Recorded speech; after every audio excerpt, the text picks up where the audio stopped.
Hello friends, welcome to my channel Learning with Juhi. Today we will study the third chapter The Ganga, written by Pandit Jawaharlal Nehru. Pandit Jawaharlal Nehru was the first Prime Minister of Free India. And now first para हम पढ़ेंगे I have received so much love and affection से लेकर No part of these ashes should be retained or preserved. यहाँ तक टिक लगा लीजिए। इसका हिंदी अनुवाद है, मुझे भारतवासियों से इतना अधिक प्रेम और स्नेह मिला है।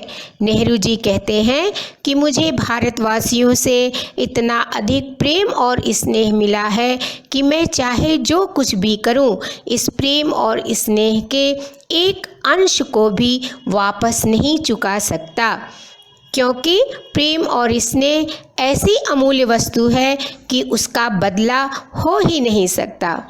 बहुत से लोगों की सराहना की गई है, कुछ को सम्मानित किया गया है, लेकिन भारत के सभी वर्गों के लोगों ने मुझे इतना अधिक स्नेह और प्यार दिया है कि मैं उस स्नेह और प्यार से भावाविभोर हो गया हूँ। मैं केवल यही आशा प्रकट करता हूँ कि अपने जीवन के शेष वर्षों में मैं अपने भारतीय लोगों के इस अथाह प्रेम और स्नेह के प्रति कभी भी अयोग्य न साबित हो सकूं। सेकेंड पैरा देखिए। सेकेंड पैरा स्टार्ट होता है, my desire to have a handful of my ashes thrown in the Ganga से लेकर which I have loved so much, and of the rich and vast plains below where my life and work have been cast. यहाँ तक टिक लगा लीजिए। अब इसके हिंदी अर्थ को देखिए। नेहरू जी कहते हैं कि मेरी यह इच्छा कि मेरे मुट्ठी भर राख को गंगा में इलाहाबाद में विसर्जित कर दिया जाए, इसका कोई धार्मिक महत्व नहीं है। जहाँ तक गंगा से मेरे संबंध की बात है तो गंगा से मेरा कोई धार्मिक लगाव नहीं है। मैं अपने बचपन से ही इलाहाबाद में गंगा और यमुना नदियों से जुड़ा रहा हूँ, और जैसे जैसे मैं बड़ा होता गया, गंगा और यमुना नदियों से मेरा यह लगाव भी धीरे धीरे बढ़ता गया। और मैंने यह देखा है कि जैसे जैसे मौसम बदलता है, इन नदियों का स्वरूप भी बदलता है। और मैंने प्रायः यह देखा है कि उस इतिहास, पौराणिक कथा, परंपरा, संगीत, कथा जो कि सदियों से इन नदियों से जुड़ी हुई हैं, वे इन नदियों के बहते हुए जल का एक हिस्सा बन गई हैं।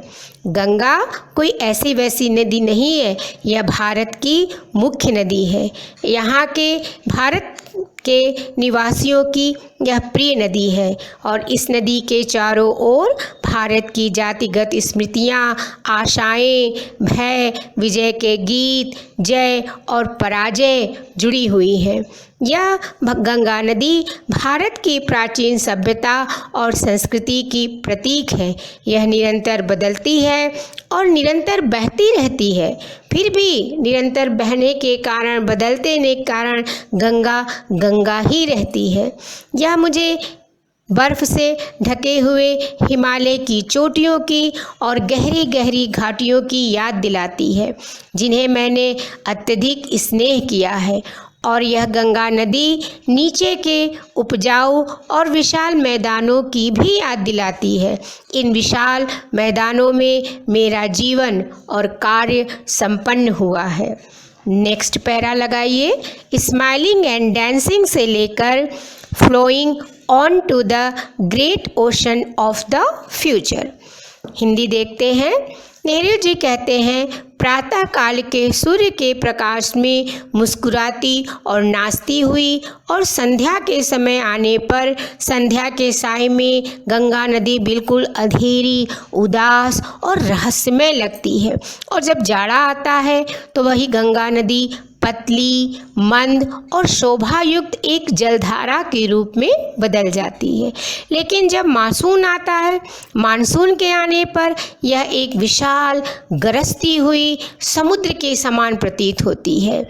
इस नदी के अंदर समुद्र के जैसी विनाशकारी शक्ति आ जाती है। यह गंगा भारत के उस अतीत की प्रतीक और यादगार रही है जो कि वर्तमान में होती हुई भविष्य के महान सागर की ओर बहती है। नेक्स्ट पैरा टिक लगाइए। एंड दो I have discarded much of past tradition से लेकर I am making the request that a handful of my ashes be thrown into the Ganga at Allahabad to be carried to the great ocean that washes India's shore। यहाँ तक अर्थ देखिए।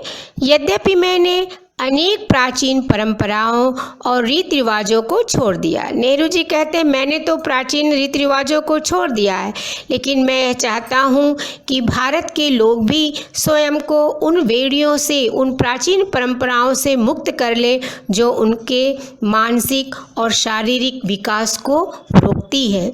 यद्यपि मैं यह सब प्राप्त करना चाहता हूँ, मैं सब कुछ बदलना चाहता हूँ, फिर भी मैं इस इतिहास से, भारत के इस प्राचीन इतिहास से अपने आप को पूरी तरह से अलग करना नहीं चाहता। मैं उस महान विरासत पर गर्व करता हूँ जो हमारी रही है और अब भी है। मैं इस बात को लेकर हमेशा सतर्क रहता हूँ।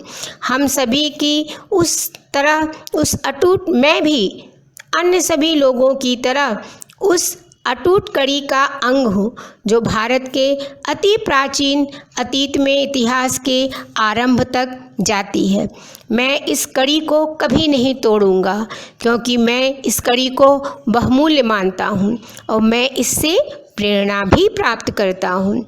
अपनी इस इच्छा और भारत के सांस्कृतिक विरासत के प्रति मेरी अंतिम श्रद्धांजलि के रूप में मैं यह प्रार्थना करता हूँ कि मेरी मुट्ठी भर राख को इलाहाबाद में गंगा में विसर्जित या प्रवाहित कर दिया जाए, क्योंकि यह गंगा, यह मेरी इस मुट्ठी भर राख को सागर में ले जाएगी और यह सागर भारत के विशाल तटों को प्रक्षालित करता है। प्रक्षालित मीन्स धोता है। लास्ट पैरा देखिए। The major portion of my ashes से लेकर 1954। नेहरू जी कहते हैं मेरी भस्म के अधिकांश भाग को अन्य प्रकार से समाप्त किया जाए। मैं चाहता हूँ कि इसे वायुयान से आकाश में ऊंचा से ले जाकर उस ऊंचाई से हमारे खेतों में बिखेर दिया जाए। कहते हैं मुट्ठी भर राख को वायुयान में रखा जाए, फिर आकाश में बहुत ऊपर उड़ाकर ले जाया जाए और जब ऊंचाई पर हम पहुंच जाएं तो वहां से राख को बिखेर दिया जाए, जिससे वह राख खेतों में मिल जाएगी और इन खेतों में भारत के किसान परिश्रम करते हैं और ताकि यह मेरी मुट्ठी भर राख भारत की उस मिट्टी में मिल जाए और भारत का एक अभिन्न अंग बन जाए। पूरा लेसन आपका कंप्लीट हो जाता है और हिंदी हो गई है। और यदि आपको कोई भी प्रॉब्लम हो तो आप कमेंट बॉक्स में लिखकर पूछ सकते हैं। आप इस वीडियो को कई बार सुनिएगा, आपको सारी ट्रांसलेशन, पूरे लेसन के ट्रांसलेशन आसानी से समझ में आ जाएंगे। Thanks for watching the video and जहाँ पर सब्सक्राइब लिखा है और लाइक लिखा है उस बटन को भी दबाना नहीं भूलिएगा। Thank you.